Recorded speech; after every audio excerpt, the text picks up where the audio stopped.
So I'm a staff reporter for Orlando Weekly, the one and only full-time staff reporter. So I have to cover a lot of different beats, but I am personally pretty passionate about the labor movement, and I believe that there is a gap in labor reporting in Florida. So I try to cover workers' rights issues as much as possible, mostly focusing on Central Florida, where I'm based.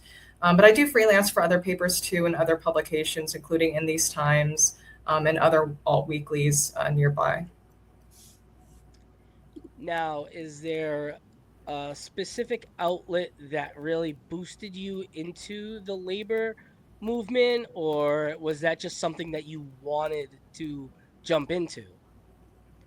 I first really got interested in the labor movement when I was covering the Fight for 15, the $15 minimum wage amendment in Florida that passed successfully with about 61% support in 2020.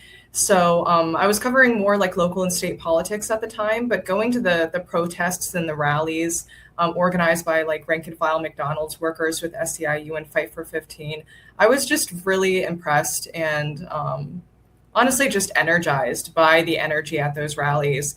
And I started talking to more people that were involved in the labor movement and really kind of try to put in the time to invest in learning more about it and how to report on it accurately and in a way that really reflects, the different organizing efforts in Florida. Okay, okay. And I see here that you're a member of the National Writers Union Freelance Solidarity Project. If you don't mind me asking, what is that?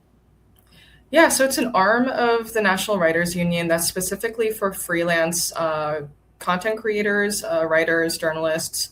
I joined before I got a full time staff job because I was interested in trying to advocate for better pay rates and other working conditions for freelancers since we don't really necessarily have collective bargaining rights. There are other ways that the union advocates for freelancers. So, like, for instance, in a few states, the Freelance Solidarity Project has worked collaboratively with other organizations to advocate for legislation that just provides basic protections for freelancers, such as like being paid within like 30 days of completing a project. Something so basic that you think wouldn't have to be an issue, but unfortunately it is. So, and there are other working groups and other projects that the union focuses on. But yeah. I mean,